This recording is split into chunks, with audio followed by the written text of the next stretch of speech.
skirt sprinklers. A few people have asked me how I did it, where I got them from, etc. So here's a quick video explaining it.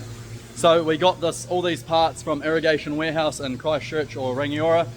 So we had an original wall wash here that we did, and we basically just tapped onto the end of this with a bend, and we got these sprinklers down here, bend along the ground. We've got the brackets there, and what we did is we attached them up on the skirting underneath. So this bit here spins with the platform, so the platform's mounted on, and the skirting stays there. So we put the pipe up as high as we could without affecting the sprinklers, and obviously that took a little bit of trial and error.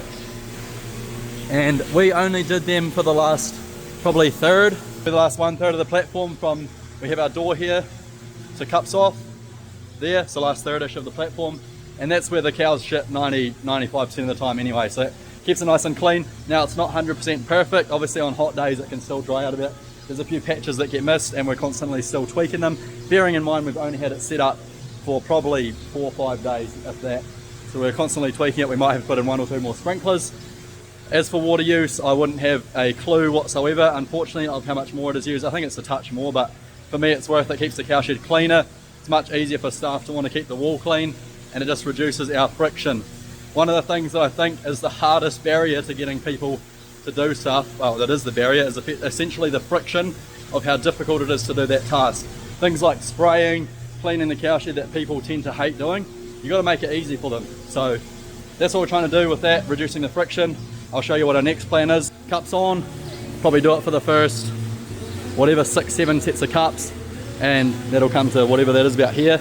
And that means basically if you're hosing when a cow shits here, whatever you can hose, it will keep the skirting board nice and clean. And we're also going to do this wee white wall that we have here at this part, and we're going to probably put taps around the platform so that we don't use heaps of water all the time. For example, in winter we probably don't need them on at cups on or certain parts of the shed, but it's more for summer, especially because we have such a big open shed. So key points: we don't need to use around the whole platform, just the last third where the cows are shitting the most. Maybe have a think about yours and identify where that is. Got all the parts from Irrigation Warehouse, pretty easy to install. Got some screws in that from wherever, I can't even remember. Those screws are easy to find. And then just installing it, and man, it makes things easy, clean, saves heaps of time. So would highly recommend.